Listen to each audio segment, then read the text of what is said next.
Hey, Becky, what's happening? Welcome, everybody. We got a thought leader in our midst today. We've got an AI living legend in our midst today. So we're going to try to sound really intelligent, even though we know he's the most intelligent guy in the room. We're just going to listen and be preached to, and I think we're about to have a really interesting conversation here. Yes, so we are talking to Nathan Chappell today. He is the Senior VP at Donor Search Analytics, but he has been a thought leader in our space. And if you're not following him on LinkedIn, go ahead and do that today. But he just really has served this community, has pushed the leading edge of where we're moving to. And I just can't wait to jump into this conversation today. But he has more than 20 years of leadership experience here in the nonprofit sector, Senior VP of Philanthropy at City of Hope to Assistant Vice Chancellor at UC San Diego. And he was a consultant with CCS, which we've had some incredible folks, including Lindsay Simons, our mutual friend from CCS. Love Lindsay. Many years ago. But in all, Nathan has helped generate more than $1 billion in philanthropic revenue. So his legacy is on the charitable side, but it's also on just moving us to where the future is. And some of those conversations are with AI. Nathan was named one of the top 100 influencers in philanthropy just a couple years ago. So he knows what he's talking about. He's actually had a TEDx on the same topic, but we want to dive into artificial intelligence. Yep. When robots are going to be delivering your pledge forms, that's our joke. But it's actually going to be a really fruitful conversation. But I just wanted to introduce Nathan. Thanks so much for being here today. Oh my gosh, the honor is mine. It's such a pleasure to be able to join and spend some time with you. Well, we appreciate it. Would you mind just kind of give us a little bit of your story? How did you get interested in AI meets philanthropy, and maybe some of the dots along the way? I'd just love to hear it. Yeah, I mean, gosh, it's one of those things where, you think you have a plan in life, and then life has another plan for you. And as you get older, as I've kind of matured in my career, I learned to kind of trust, that path more and more. But I'd say, some of my journey is surprising. Some of it's not. I grew up actually pretty low income with a mom who worked 3 jobs. My dad left my sister and I when we were young. But we were very involved in philanthropy. In fact, there was an article in the local newspaper when I was a kid raising money for cystic fibrosis. I was like 8 years old and did Habitat for Humanity projects. So, part of this idea that I spent 20 years in philanthropy is not surprising. My mom instilled this idea that we were the recipients of charity, but we also gave back. We were, as often as in the way that we could. The part about AI is a little bit interesting. So prior to getting in the nonprofit sector, I went to undergrad and got a degree in business. I started 2 private companies, just sole proprietorships, and both had a technology component. And my second company was one of the first .com to sell skis on the internet back in '97. So this idea of being like a disruptor, early adopter, you look like you have a question there with the skis. No, I'm like, I love it. I love that you were selling skis online in the '90s. This is great. Yeah. Crazy enough, it was when I read an article about the internet, which is how, nuts it was, that Amazon was losing money. People thought Amazon was going to go bankrupt. And there was a pair of skis I wanted from the East Coast, and being on the West Coast, you couldn't get them. There's no shops, you can do it. So I contacted this company who was making skis out of their garage, and we sold those. And then we sold Solomon and K2 and Rosignol, and it was great. So this idea of like this being an early adopter, and frankly, it was self-serving because I liked skiing and I wanted to figure out how to do it for free. It's always kind of been in my blood, and when I got into nonprofit sector, kind of on accident, it's a whole different story, but a lot of people kind of fall into it. I was a board member at a local Boys and Girls Club, and the director quit. And I said I would step in for a few months and, keep an eye on things while they hired someone new. And I ended up there 7 years. And, and truly where everything in life came together, and then you look back 20 years later. I think for the most part, I had always felt like a fish out of water in the nonprofit sector. I mean, it definitely changed now. 20 years ago, to talk about ROI, to talk about KPIs and metrics and margins was blasphemy. Actually, I mean, I remember 20 years ago getting, kind of beat down by a group of professionals for talking about anything other than the art of philanthropy. And I was trying to introduce this concept that there is a definite art of fundraising, but there's a science of the fundraising management. It is a business after all. And our industry's come light years in acknowledging that. At the same time, always pushing the envelope of like, what are the drivers to success? And when you get to scale, those drivers become more and more important, in terms of, you got teams of 200 people, how is every person, how are you maximizing their performance? So kind of a natural introduction into AI, because you get to a certain level where the technology caps out and you're like, well, what's next for us? Like, what can we explore that hasn't been done before? And I've found this about myself. I like doing things that haven't been done. And because that's just where I get fed and want to learn. So, yeah. So, and then, once you've done it, you want to move on to something else. But I do think it's an inflection point in our industry right now. Data, to your point, more and more people are talking about it openly and prioritizing it. And now it's about how do you make that data actionable? I just think your story is so interesting, and I love how beautifully you shared and kind of weaved it through, because no one has the same story of how they fell into philanthropy. And I love that you talk about just your experience as a child and this like warrior mother that you had that was not only the beneficiary of charity, but still made it a point to say, we've got to figure out a way to return this favor and pay it forward. I think that is really a beautiful metaphor for what you're doing right now. And just the AI space is so interesting to me. When I hear about AI and philanthropy, I mean, I feel like Wilson in Home Improvement. Like my little head comes up above the hedge, like, what are we talking about? Like, I want to know what this is. So I want to talk about the future of philanthropy and what giving trends are you paying attention to as we head into 2021, Nathan? Yeah, 2021 will be a very interesting year in terms of looking back at what happened in 2020, right? So if anyone follows me, probably one of my biggest soapboxes has been for a number of years a concern that the U.S. specifically is becoming less generous. And I uncovered this kind of on accident. Actually, it was started when I was at CCS. I was doing, we did kind of internal trainings for, like, we stretched each other to do, like, come up with a topic and present to other consultants that could rip your stuff apart.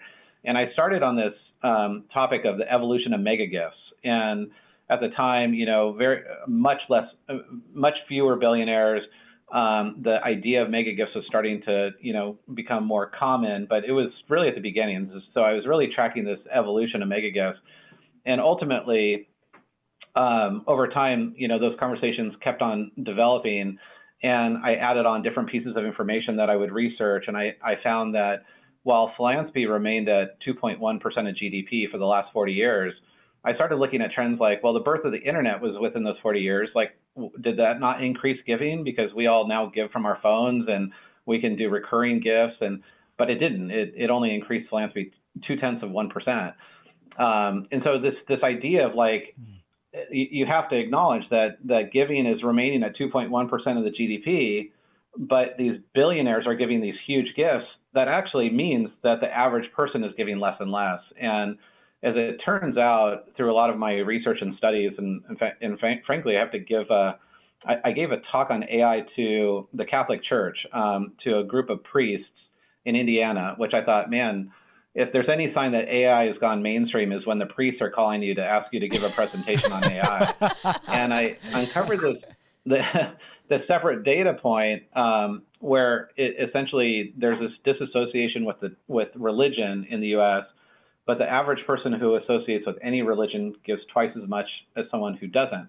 And so there's very direct correlations between like tax changes and this disassociation with religion, which is exemplified in COVID because people have just essentially abandoned the church in a lot of ways. That 2020, while there was a big increase in giving to healthcare organizations, direct response did very well, at least at the beginning half of the year. I think we're going to see a new norm in the U.S. in terms of kind of the baseline of generosity, and I don't think it's too late. But I think if we don't one, deploy technology and use things like AI to help us become more relational, faster, better, we end up very much like European giving, where charity, origins of modern charity all come from Europe, but their giving now is much more transactional. It's more a membership, that you would just become a member of this or a member of that, and much more transactional than the customary relational fundraising. So I think COVID probably accelerated this. And my gut is this move into more less generosity, more transactional, probably by a few years. So I'm definitely watching it very closely. You've given such mic drop moments in there, so I want to lift a couple that I heard, because this is going to be a theme this year, y'all. I'm already feeling this, because we just talked to Gabe Cooper from Virtuous CRM. He kind of brings similar correlations of just this idea that it's easy to look at the top line and be like, okay, growing, giving may be growing. But when you start to dive into that, it's not necessarily the reality when it comes to lower level first-time donors. And so I love that you're bringing up that point, because I think we need to apply that philosophy to everything, especially in fundraising. You could have a really great year, but that's not the only metric you can look at, because downstream you may have lost half your donor base. So there's just more to it than that. So thank you for that. And can I jump in here? Because to me, it not only does this statistic scare me so much just from, an empathy standpoint, and not allowing more people to come in and get to know missions, but it seems like such a liability to the organization to have all of our eggs in these really big baskets.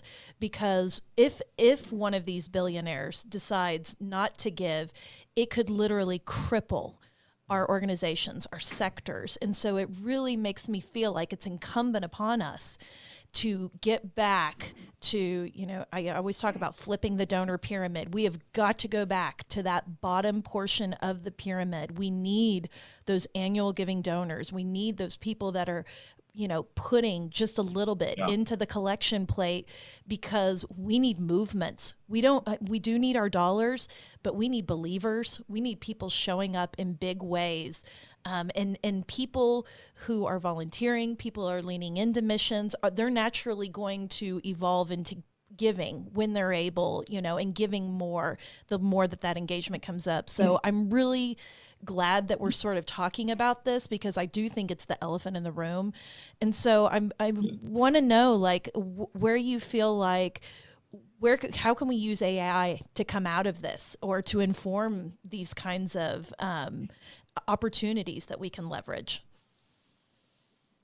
Yeah, well, thanks so much for highlighting that, and 1,000% yes. I mean, I think this has just been the elephant in the room. It's been the unspoken, starting to see a few people embracing the conversation, but the resiliency of the nonprofit sector has been in Middle America, and the ability to that we are a generous nation, and that we, tend to give, in good times and in bad times. And when you do, you become less diverse in that giving, it becomes more of a Hail Mary. And you're absolutely right. What happens, if those, billionaires don't, they're making up a major portion of giving at this point, more and more every year. And you're right, organizations have, been trying to build a better mousetrap forever. Like the idea is like, the efficient thing to do is to get the largest gifts from the fewest number of people with the fewest number of staff, right? That's what most organizations' metric of success is. When in reality, you're absolutely right. The real pandemic in philanthropy is that donor retention is at 40% on average, ish.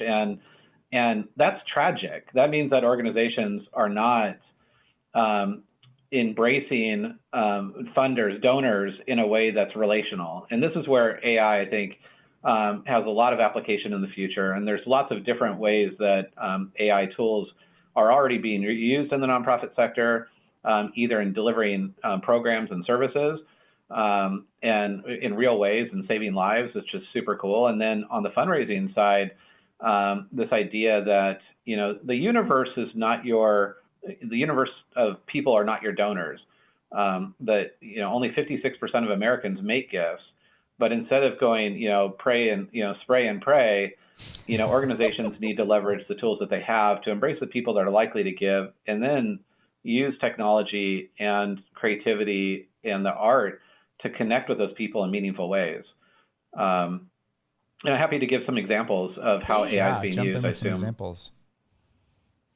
Yeah. I mean, I'll start by just on the program side, because there are some like really, really powerful ways that I've seen AI saving lives for nonprofit organizations. And if, some huge initiatives with Google and Microsoft that are funding AI solutions for nonprofits, and there's a lot of free money out there for creative missions and ideas to address needs in humanity that you can get. Microsoft has a huge budget, Microsoft Philanthropies, in funding projects to nonprofits.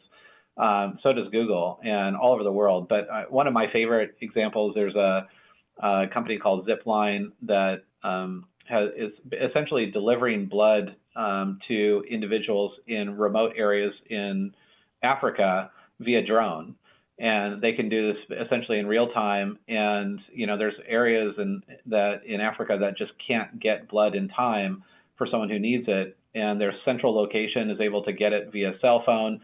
They can then program the drone to fly over and drop this exact blood type and amount with a parachute straight down to the clinic. And since they've started, they have had zero spoilage of blood waste in the entire country. In Rwanda, in Ghana, it's amazing. Wow. So many examples like that. There's hospitals that University of Maryland delivered a kidney with a drone for a transplant donor. And so if you think about, minutes are life changing for people that are on an operating table. They can go from building top to building top instead of ambulance, down the stairs, the ambulance to traffic and, all that. So lots and lots of applications where AI is improving life. And we're literally at just the beginning stages of that. The fundraising side, it's this new era of data is super important, but data by itself is essentially a commodity. There's just data everywhere, but what do you do with it? It's all about making that data actionable. We started 4 years ago in healthcare specifically, looking at just wealth data by itself was only predicting patients that were going to donate 10% of the time. And so we were screening every patient like every hospital does, and essentially sending our fundraisers out to the richer patients because, that's where it seemed like the lowest hanging fruit was. Well, it turns out those were only converting to donors, if you look on average, about 10% of the time, some hospitals around 2% of the time. And then you see this attrition in fundraisers where they're only staying in jobs for 18 months. Well, no wonder. I mean, they're getting these prospects that they're chasing down. 1 out of 10 actually, they go the distance with. So it creates a lot of false expectations and missed metrics and things like that. We decided to flip it upside down, look at all the data that we had in healthcare. Lots of data. The data is pretty consistent because hospitals like to bill people accurately for the services they provide. And from a HIPAA perspective, leverage all the data we could. And it turned out about 80% of the decision to give was based on the quantity and type of visits that the patients were having. So whether it was inpatient or outpatient, the quantity and type and frequency. So we got really good at predicting whether or not someone was worth pursuing, because you can't pursue a million patients a year, but you can pursue those that look like other donors you've had in the past. We got to pause right there. We need to pause go ahead. Because I'm thinking of our dear friend Lynn Wester. Yeah. You remembering this when she said the future is that behavior is king. It's not just about, I live in this zip code and I have this type of assets. It's what do you actually do? Like you went to the hospital 6 times and each of those visits was 45 minutes long. And we know that's going to be a more generous person. Yes, and I'm so glad you brought that example up, because anyone who's worked in healthcare philanthropy knows that wealth is not an indicator of gratitude. And when you hone in on the gratitude, that is where sustainable relationships are, not just the biggest gifts, but the ones that endure for a really long time. And so we know that, but layering on this idea of using and leveraging AI in the number of minutes you spend, I feel like my mind just exploded. That is a really, really interesting statistic. That is, and the actionable piece is absolutely critical to having this data. Yeah. And I mean, we're talking about staffs. I mean, you've shared some of our ugly stats for the industry. I mean, that turnover is so quick. And if you don't have these systems, I mean, the people that we're competing against are Amazons. I mean, in terms of we're being chased to buy those shoes that I looked at 4 weeks ago, you know, whatever it may be. And we don't have those practices. It's all so much in people's heads. I mean, so we're really not even competing, you know, in the same way in this environment. So I think it's a really interesting topic. Very interesting. Yeah, you know, I've always, you know, kind of talked with individuals, or, you know, the nonprofit sector has always fallen behind the for-profit sector, and that's a whole separate talk, but in the reasons why. But when you're evaluated, your primary evaluation in nonprofit is based on your cost per dollar raised, right? So if I, you know, being in leadership positions in hospitals and universities, I always had to go and say, well, we're going to produce X percent, you know, for every dollar that, you know, you give us, we're going to turn that into whatever.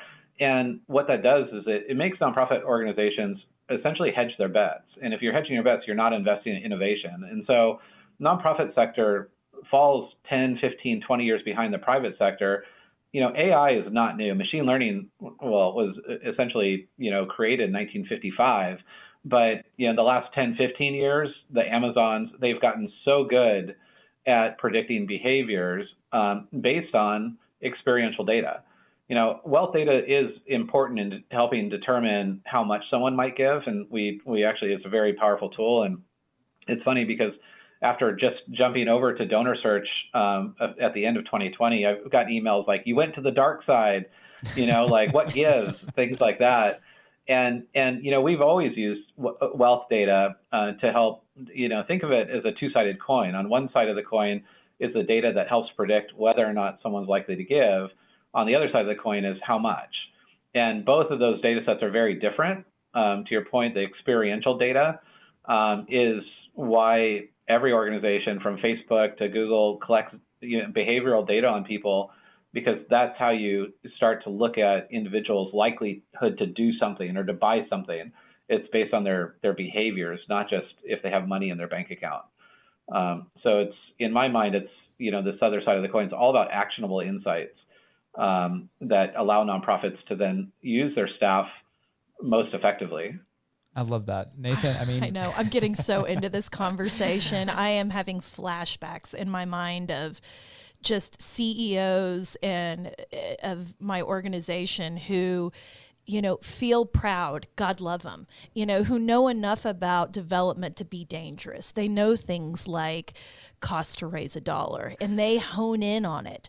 And they think that is the mothership of where we're going to be able to pull stats that will inform where we should move. But that is such a small piece of the pie. It's an important piece of the pie. It's the Cool Whip, you know, but we still need to have the pie. And if what you said, if you are hedging your bets with something like CTRD, then you are not innovating. And I want to piggyback on that and say the quantitative data is so critical, and we've got to figure out how to leverage it.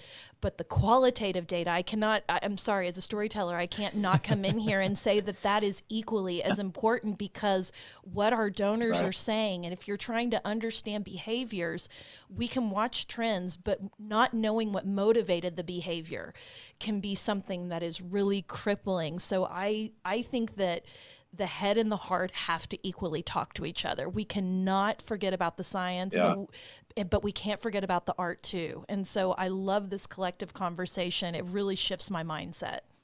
So I wonder if we could transition and you know, jump into how could somebody implement this? I mean, you know, we've got a diverse group of listeners, but somebody listening to this may think AI, okay, I'm going to turn this off. They've already actually left the podcast today. I hope you're still here. I hope you're still here, because we want to dive in and say, everybody can start somewhere. Can you give us some feedback on that? Where to jump in? Yeah, the exciting part, there's an answer that's now, I could answer truthfully now that, you know, 3-4 years ago, I'd have to answer totally differently. So, in fact, I was presenting at an AFP, I think in San Diego, a couple of years ago, and on the topic of AI and the future of generosity. And at the time, building custom machine learning models, was costing on average 75 to 150,000 a piece, right? And the average person that's going to AFP, the local chapter is like, someone was brave enough to raise their hand at the end. They're like, this all sounds awesome. Like, this could help us in 10 years. But what do we do now? Like, how can a nonprofit now leverage some of this technology? And at the time, I literally was just like, you're just gonna have to wait. Like, it's just not there yet. The technology is too expensive. The way machine learning models are being coded or were being coded even 5 years ago is completely different than the way their machine learning models are built now. And it's having my background in like websites, and I equate this to, and when I built our first website in 1997, I had to hire a guy. I spent $100,000 to hire a guy to build a website in HTML. Yeah. And honestly, that website now I would have built myself on a weekend, for $50 using Squarespace. Like, it's just night and day. And the similar thing is happening in a very accelerated way in machine learning. So even 5 years ago, the way you were essentially hard coding and programming machine learning models to like learn or not learn or retrain, there are now already automated tools and organizations that are leveraging like the latest, greatest machine learning algorithms to provide at a cost that's much more affordable. So in fact, while I was at Futurus, we built a machine learning model using 1.5 billion data points from donor search data that we built for donor search. And so donor search has 4 scores within donor search that predict likelihood of giving a repeat donor, a major gift, and a lifetime value. Those are all built in machine learning. So, and at a crazy, ridiculous price. So, where, you're getting your well screening data, now you could start leveraging machine learning. And those nonprofits now, there's a big difference between building a customized machine learning model with just your data that is going to really predict, things like crazy. But at the same time, not the average nonprofit now is able to leverage some of these tools. And we're not the only company. There's others out there that are focused on different areas of AI. And I'd say some of it, like the donor search solution, is probably the most affordable and most accessible. Others are still ranging maybe in the $30,000 to $50,000 range. So out of reach for like the local Boys and Girls Clubs. But it's going to get there. And to our earlier point, the idea in philanthropy is really to move into this idea of precision philanthropy. And you have experience in healthcare. Precision medicine is everything, right? It's this idea that there's no one type of breast cancer, that every single person, there's not even 10 types of breast cancer. Every single person has their unique type of breast cancer. Some drugs will help and some drugs will hurt based on their genotype. In AI and use in philanthropy, there's no right answer for a group of donors, that every donor essentially is on their own path of either becoming more engaged or less engaged. And the only way to track that in any reasonable way is to have an algorithm that is keeping track of what are they responding to things? Are they not responding to things? Are they going to things? Are they not going to things? Are they showing signs of being engaged or not? And that's where this idea of machine learning versus any type of other predictive models lives and breathes. It grows and it's always on. And so it's recalculating the trajectory of someone becoming a better or worse donor in real time. That's really where we're going as an industry, hopefully, which will allow nonprofits to become more relational with their donors and less transactional. I'm glad you brought up just that entire conversation. We've used donor search in the past, and I feel like I liked it because it was a predictor of philanthropic intent. And I think a lot of us have a love-hate relationship with wealth screens because who knows how much they actually can predict. They're a nice starting point, but they are not the holy grail of understanding someone's net worth. And so to me, you have to look at a number of variables. And again, I even, would advocate for part of the heart piece of that, the art of fundraising. You got to know their story and their heart. But you're right, the algorithms have to be there and we have to be looking at them, because why would we want to spend, a portion of our budget sending a direct mail piece to everyone when only 2% of them are opening it. It is incumbent upon us to just keep analyzing that data and refining it. We may get to a point where we're only going to be sending it to boomers, and we'll just have a separate strategy for what we're going to do for millennials on web or social media or mobile or something like that. So I really appreciate that conversation, and you're kind of a unicorn in development, because you have this left brain, that has the AI component and the technology, but even hearkening back to your early days and your mother, we can tell that you're just such a good human and have a heart for this sector. I wonder if there's a story that sticks out to you in your time. You've worked with so many nonprofits, whether as a consultant or in your own leadership positions, that really resonated and stayed with you. Yeah, I mean, well, thank you. And I love the nonprofit sector. I mean, I never knew it was actually even potentially a career, and 20 years in the making, and it's just a wonderful sector where if you believe in the power of good, and and the power that we is greater than me, you'll never be disappointed. And looking back at my career, some of the most meaningful moments, we're working with true philanthropists that, the ones that didn't want their name up on stuff. They just truly wanted to come in and engage and partner with an organization. So many great examples of people that they were blessed. They knew they were, and they wanted to give back. And that is why I think that's what fuels a lot of people in the nonprofit sector. I will say, for me, the one story it probably got me on this path early in my days in nonprofit, when I was essentially kind of like holding down the fort at the Boys and Girls Club. I came in one morning, only maybe a few months after I started, kind of helping out, and there was a kid that was asleep on the porch, and it was like 8 o'clock in the morning, and he was just on this little like foyer, and he was asleep, and I was like, hey, what's up? And it turns out it was a kid who was a straight A student, taking trigonometry and Japanese in high school on his own, but whose mother was a drug addict. He was a type 1 diabetic. His mom went on a rant the night before. He had nowhere to go, and he went to the one place he knew was safe, and he stayed on the porch of the Boys and Girls Club because it was a little bit tucked away. And man, I'll tell you what, like that type of thing just gets you. And I never look back 20 years. I mean, and you can equate that. There's so many incredible missions, whether they're animal rights or curing cancer, that if you can look at how you spend your life and your career, and at some small way reconcile the fact that you help make the world a better place, then this is the sector for you. And I've never had a single regret, even though working in nonprofits is very difficult. It's a really tough job, but it's a way of life for most people that find it to be their lifelong career. Hear, hear. Yep. I could feel your heart in that story. Thank you so much for sharing that. And what a call to arms. Come on, everybody, to the nonprofit sector. We need you. We need different creativity and minds. That little boy curled up on the porch needs you. He needs Yep. your hustle. He needs your volunteer. He needs your dollars.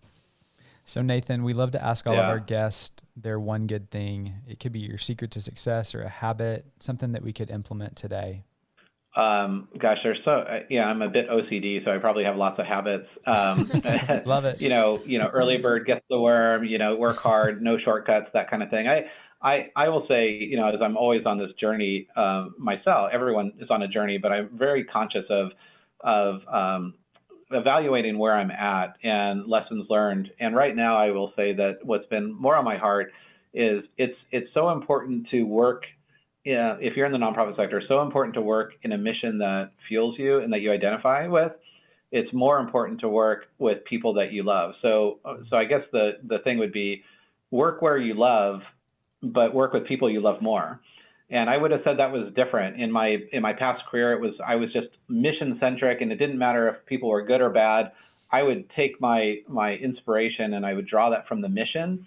As I've gotten older and I've learned, that's short-lived. That can burn you out, and that, will only go so far.